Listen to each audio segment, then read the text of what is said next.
Hello, philosophers and theologians. This week, our main text, The Elements of a Christian Worldview, has a chapter on music, and I think that's an important topic to cover in a Christian worldview survey like this. But I want to talk about something a little bit broader than that, and that is aesthetics, or a theology of beauty. Well, what is beauty? Well, typically nowadays, it's understood that beauty is really just a matter of personal preference. And so beauty for me is what I happen to find attractive, what I happen to find appealing. Beauty for you is what you happen to find attractive, or what you happen to find appealing. In other words, beauty is understood to be in the eye of the beholder. It's an entirely subjective enterprise. Well, I think it's worth noting that this understanding of beauty really runs contrary to the predominant way of thinking for the vast majority of Western thought. And so if you go back to the ancient Greeks and then I said well beyond them, it was typically understood that beauty is actually something that exists objectively in the world, beyond the opinion of any mere individual. And so with this understanding, you could be right or wrong in your assessment of what is indeed beautiful. And so with this understanding and this classic view, what is beauty? Well, beauty is that which draws the mind, or even the soul, towards truth and goodness. And I think a helpful way to understand this is to consider the Greek myth of the muses and the sirens. Okay, who were the muses? Well, the muses were the daughters of Zeus. The muses were the daughters of Zeus who would inspire truth, goodness, and beauty in the craftsmen and the storytellers and the poets, and so the musicians. And so the muses would inspire truth, goodness, and beauty. And the muses really epitomized the idea of beauty. They directed the soul, they directed the mind toward that which was true and good. Whereas on the other hand, you have the sirens. Right? The sirens were these creatures who would live on the islands, and they would cast out their charming songs, which would fill the sailors with delight and with attraction. And so they would be lured to this apparently beautiful voice, only to crash their ships on the shore and then be consumed by what were actually monsters. And so the sirens really epitomize the idea of seduction. That is a false beauty, this attraction that pulls the mind, that pulls the soul towards what is ultimately evil and destructive and annihilating. And so you have these two contrasting forces. You have beauty and you have seduction. And at first glance, they can appear very similar, but then they have very different ends. And so it's important that you are discerning, that your mind is trained well to perceive what is actually beautiful and what is actually deadly. And so you need to have some awareness as to what your purpose is as a human, and what paths, what voices will bring you toward that proper end, and which ones will bring you ultimately toward your destruction. Okay, and so again, I think it's a pretty helpful way to think about beauty. That beauty is what draws the soul towards truth and goodness, and the seduction is what draws you away toward ultimate destruction. Okay, so from a Christian viewpoint, what is our foundation for beauty? What is that which makes beautiful things beautiful? Well, remember, truth, goodness, and beauty always go together, and they find their source in the source of all things, which of course is God. And I talked about this in a previous lecture, if you'll recall, that within a Christian understanding, the foundation for all things is God, existing eternally in Trinitarian fellowship as Father, Son, and Holy Spirit. This is the foundation for all things. God is the source for all things that are true, good, and beautiful. And so when we describe God as the true, what do we mean by that? Well, what is truth? Right? Truth is something like the correct interpretation of reality. Now, when we describe God as the true, we don't just mean he has the correct interpretation of reality, although I'm sure we do mean that, but more fundamentally, for God to be the true is to say that it is God's understanding of reality that determines what truth is. God is the true, and we then know truth when our understanding of reality corroborates, however finitely, with his understanding. That is, we think God's thoughts after him.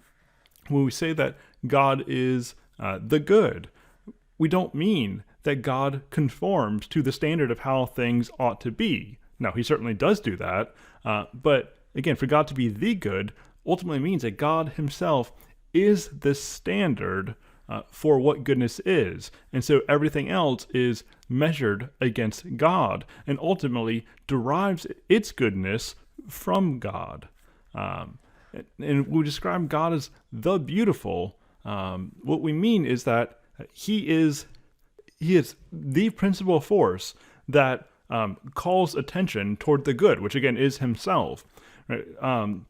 And God is forever focused on himself, which is good because he is good, right? It would be wrong if God were not principally focused on himself, because then he wouldn't be principally focused on the good. And so God in eternal Trinitarian fellowship is forever self-attractional, and then he is drawing all of creation toward himself as well.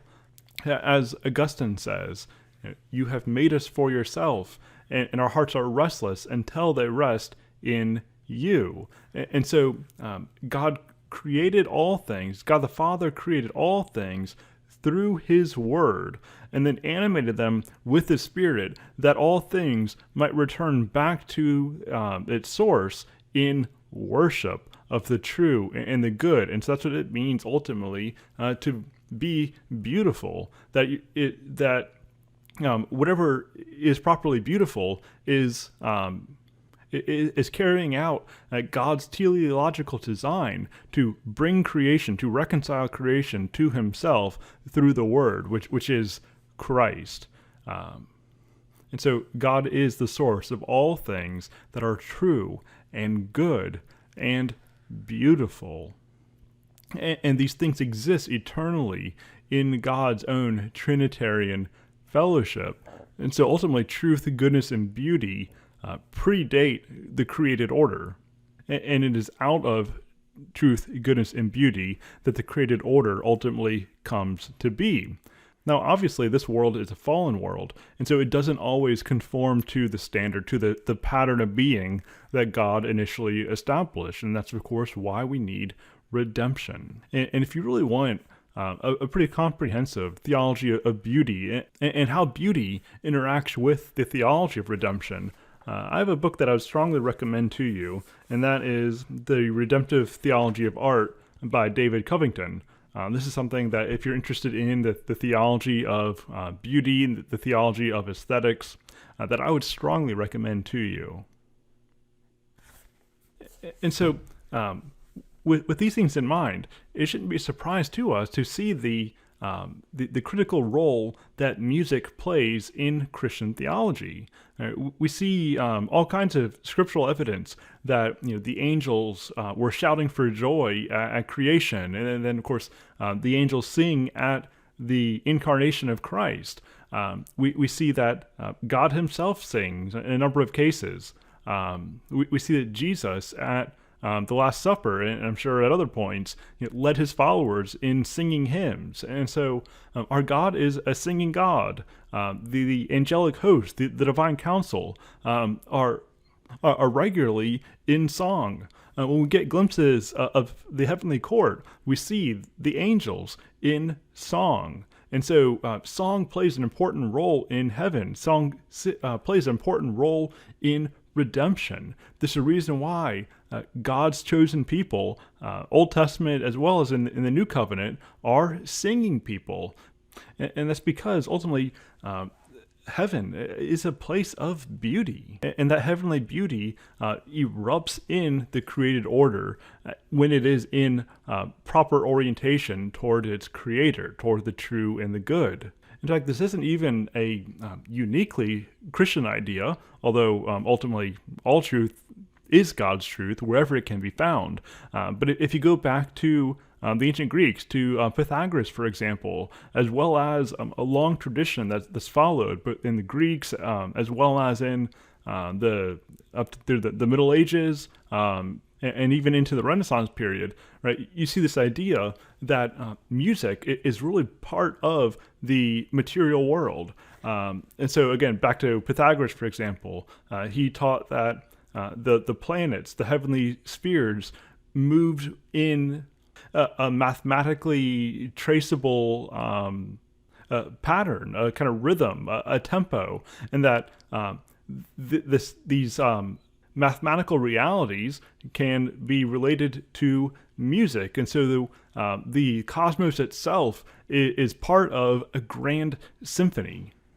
And so because music is quite literally built into the material world, we can have objective standards for beauty, for aesthetics, for musical taste. And so the more that we come to understand the workings of the universe, the better ear we'll have toward discerning what is truly beautiful. And so that way the cosmos within, that is our mind, our thoughts, our emotions, our volition, as these things come into harmony with the way things fundamentally are, we achieve this aesthetic harmony. And I think that there's really something to that. And if I go much further into this, I'll essentially be recapitulating what the author tells us about the theology of music. And so I'm not going to do that now. But hopefully this short lecture of, well, I guess not much of a lecture, hopefully this short collection of ramblings about beauty and aesthetics gives you some broad ideas to kind of play around with. And again, if this is something that you want to study further, which honestly I think you should study further, I think it's something that everyone should be aware of. You should be aware of what forces are pulling you, what forces are pulling our culture. Are we hearing the voices of the muses, or ultimately in the Christian context, are we hearing the voice of the Holy Spirit, or are we hearing the sirens? Are we hearing the only apparently beautiful sound of the devil, who only comes to steal, to kill, and destroy? Or are we being properly oriented and expressing this orientation toward the God who is the sunum bonum, the ultimate, the supreme good, and truth itself? And that's where I'll leave you. And so happy reading, happy meditating, and happy listening as you conduct your studies this week.